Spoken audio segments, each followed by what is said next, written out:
পবিত্র ঈদ মিলাদুন নবী সাল্লাল্লাহু আলাইহি সাল্লাম উদযাপন করা যাবে কিনা, অনেকে এটাকে জায়েজ মনে করে। এখানে আপনার অভিমত কি? দেখুন, আমি অভিমত না দিয়ে কয়েকটা প্রশ্ন রাখব, অর্থাৎ প্রশ্নের উত্তরে আবার পাল্টা প্রশ্ন আমি ছুড়ে দিতে চাই, বিশেষ করে যাদের এটা নিয়ে সত্যিই জানার আগ্রহ আছে। অনেকে তো প্রশ্ন লেখেন জানার জন্য না, প্রশ্ন লেখেন হলো ওনার পক্ষের মতটা বের করে আনার জন্য। যে হুজুর মিলাদুন নবীর পক্ষের, তার ভক্তরা মিলাদুন নবীর পক্ষে কথা বলে এবং সেরকম দলিল খুঁজে বের করে সোশ্যাল মিডিয়াতে সেটা নিয়ে লেখালেখি করে।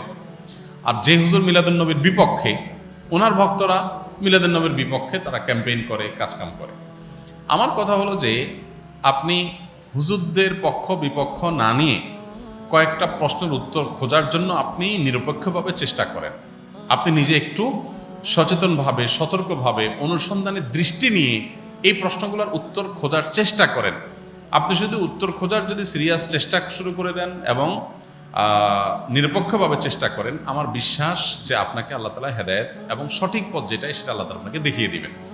শর্ত হলো আপনি আগে গিয়ারটা নিউট্রালে এনে তারপরে খুঁজতে হবে। এখন আপনি নিজে আগে মিলাদুন নবীর পক্ষের অথবা বিপক্ষের একটা গ্রুপে থেকে এরপরে বলতেছেন হ্যাঁ এই ব্যাপারে আপনি কি বলেন, কোরআন হাদিসে কি আছে, আপনি জানার চেষ্টা করছেন। এইভাবে আপনি আসলে সত্য জানতে পারবেন না। সত্য জানতে হলে আপনাকে নিউট্রালে থাকতে হবে যে ঠিক আছে, আমি এটা নিয়ে অনুসন্ধান চালাই, পড়াশোনা করি, স্টাডি করি এবং আমার স্টাডির পর নিরপেক্ষভাবে সত্যিটা জানার জন্য আমি চেষ্টা করি। আল্লাহ তাআলার কাছে দোয়া করি আল্লাহ যেন আমাকে হেদায়েত করেন, গাইড করেন, তাহলে আপনি ইনশাআল্লাহ সঠিক পথ পাবেন। এবার আসেন প্রশ্নগুলো কি কি। এক নম্বর প্রশ্ন হলো, নবী করিম সাল্লাল্লাহু আলাইহি সাল্লামের যেদিন জন্ম হয়েছে, মিলাদুন নবী মানে হলো নবী সাল্লাল্লাহু আলাইহি সাল্লামের জন্ম, এটাকে কেন্দ্র করে উদযাপন, আনন্দ ইত্যাদি। প্রশ্ন হলো, নবী করিম সাল্লাল্লাহু আলাইহি সাল্লামের যে তারিখে জন্ম হয়েছে সেই তারিখটা কি চূড়ান্ত এবং অবিতর্কিত কিনা, অর্থাৎ অমুক তারিখে তিনি জন্মগ্রহণ করেছেন, ইতিহাসবিদগণ এ ব্যাপারে একমত কিনা বা হাদিস গ্রন্থগুলোতে এটা সুস্পষ্ট আসছে কিনা, এটা আপনি একটু জানার চেষ্টা করেন। আপনি যদি খোঁজ করেন, অনুসন্ধান চালান, তাহলে কিন্তু আপনি জানতে পারবেন, জানতে আপনার কষ্ট হবে না খুব বেশি, যে আসলে নবী সাল্লাল্লাহু আলাইহি সাল্লামের জন্মের তারিখটা এটা চূড়ান্ত কি চূড়ান্ত না।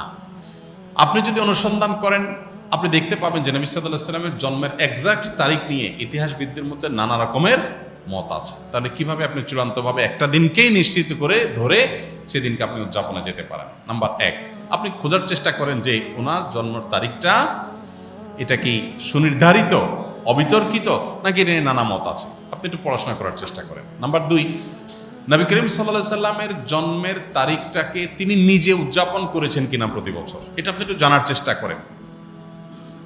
তিনি যদি নিজে নিজের জন্ম উদযাপন না করেন, তাহলে তার সিনিয়র সাহাবী যারা, চার খলিফা আরও যারা আছেন, এই সমস্ত সাহাবীরা কেউ যারা নবী সাল্লাল্লাহু আলাইহি ওয়াসাল্লামকে সবচেয়ে বেশি ভালোবাসতেন, নবী সাল্লাল্লাহু আলাইহি ওয়াসাল্লামের ভালোবাসার দোহাই দিয়েই তো আমরা এটা করি। তো তারা যারা নবী সাল্লাল্লাহু আলাইহি ওয়াসাল্লামকে এর ভালোবাসায় যারা উত্তীর্ণ হয়ে গেছেন, ভালোবাসায় যারা প্রমাণিত, তার আশেকে রাসূল বলি, যেটাই বলি আমরা তথাকথিত, এই জায়গাটা যারা ইতিমধ্যে প্রমাণিত হয়ে গেছেন, সেই সাহাবীরা যাদেরকে কোরআনে আল্লাহ সার্টিফিকেট দিয়েছেন নবী সাল্লাল্লাহু আলাইহি ওয়াসাল্লামের আনুগত্যের ব্যাপারে, ভালোবাসার ব্যাপারে, সেই মানুষগুলো নবী করিম সাল্লাল্লাহু আলাইহি সাল্লামের জন্ম দিবস উদযাপন করেছেন কি করেন নাই, আপনি এই বিষয়ে একটু খোঁজ নেন, তথ্য-উপাত্তগুলো ভেরিফিকেশন করেন, যাচাই করেন। তৃতীয়ত হলো যে জন্মদিবস উদযাপনের এই কালচার কোত্থেকে আসছে, আপনি এটাও জানার চেষ্টা করেন। আপনি যদি এটা নিরপেক্ষভাবে এটা শুরু কোত্থেকে আসে দেখেন, আপনি দেখবেন এটা অগ্নিপূজক, প্রকৃতি পূজারী তাদের কাছ থেকে আসছে। এবং একসময় খ্রিস্টান ধর্মেও এই জন্মদিবস উদযাপন করাটার ব্যাপারে নিরুৎসাহিত করা হতো, নিষিদ্ধ করা হতো। পরবর্তীতে তারা নিজেরা আবার ওই প্যাগানদের দ্বারায়, প্রকৃতি পূজারীদের দ্বারায় প্রভাবিত হয়ে তারাও তাদের নবীর জন্মদিবস উদযাপন শুরু করেছে। আমাদের নবী সাল্লাল্লাহু আলাইহি ওয়াসাল্লাম বলেছেন, লা তুতরুনি কামা আতরাতিন নাসারা ইবনে মারইয়াম, তোমরা আমাকে নিয়ে বাড়াবাড়ি করিও না যেভাবে খ্রিস্টানরা ঈসা আলাইহিস সালামকে নিয়ে বাড়াবাড়ি করেছে। অতএব নবী করিম সাল্লাল্লাহু আলাইহি ওয়াসাল্লামের মিলাদুন নবী পালন করবেন কি করবেন না, উদযাপন করবেন কি করবেন না, সেই প্রশ্নের উত্তর আপনি পেয়ে যাবেন যদি আমার এই তিনটা প্রশ্নের উত্তর আপনি নিজে অনুসন্ধান করে জানার চেষ্টা করেন। আল্লাহ আমাকে, আপনাকে, আমাদের সবাইকে হেদায়েত এবং সত্যিকারের যে সঠিক পথ সেটা আল্লাহ তাআলা আমাদের সবাইকে আল্লাহ তাআলা দান করুন। ঈদ মিলাদুন নবী ও সিরাতুন নবীর মধ্যে পার্থক্য কি? মিলাদুন নবী মানে হলো নবী সাল্লাল্লাহু আলাইহি সাল্লামের জন্ম, আর সিরাতুন নবী মানে হলো নবী করিম সাল্লাল্লাহু আলাইহি সাল্লামের জীবনী, জীবনচরিত। তো সিরাতুন নবীর মধ্যে নবী সাল্লাল্লাহু আলাইহি সাল্লামের জন্ম, মৃত্যু, শৈশব, বেড়ে ওঠা, আল্লাহর আদেশে নিজের জীবনের সব বিষয়গুলো এর মধ্যে আছে। সিরাতুন নবী মানে জীবন ইতিহাসের মধ্যে সবই আছে। আর মিলাদুন নবী হলো সিরাতের অর্থাৎ নবী সাল্লাল্লাহু আলাইহি সাল্লাম পুরো জীবনের একটা অংশ। এটা হলো একটা পার্থক্য। আর একটা বিষয় হলো যে মিলাদুন নবী এটা আসলে উদযাপন বা অনুসরণ করার বিষয় না। নবী সাল্লাল্লাহু আলাইহি সাল্লামের জন্মকে আমরা চাইলে অনুসরণ করতে পারবো না, যে উনি যেভাবে জন্ম হয়েছেন, যে তারিখে হয়েছেন, ওই তারিখে আমি হব, এরকম কোনো অপশন নাই তো। কিন্তু সিরাতুন নবী যেটা, এটা কি করা যায়? অনুসরণ করা যায়। নবী সাল্লাল্লাহু আলাইহি সাল্লামের জীবন চরিত্র দেখে দেখে সেই অনুযায়ী আমি আমার জীবনকে গঠন করলাম। তো এটা হলো মূলত আমাদের জন্য গুরুত্বপূর্ণ। আমাদেরকে নবী সাল্লাল্লাহু আলাইহি সাল্লামকে আল্লাহ দিয়েছেন তাকে অনুসরণ করার জন্য। তাকে অনুসরণ করার নামগন্ধ নাই, কিন্তু তার মহব্বতের দাবি করে আমি যাচ্ছে তা করে বেড়ালাম, তো এটা আসলে ইসলাম হতে পারে না। অতএব আমাদেরকে নবী করিম সাল্লাল্লাহু আলাইহি ওয়াসাল্লাম অনুসরণ করার চেষ্টা করতে হবে। ডিপ্রেশন, দুশ্চিন্তা থেকে মুক্তির উপায় কি? ডিপ্রেশন এবং দুশ্চিন্তা এখন ঘরে ঘরে। যত বেশি সম্পদ, যত বেশি মানুষের দিনকাল ভালো, তত বেশি মানুষের মধ্যে দুশ্চিন্তা, ডিপ্রেশন বেশি।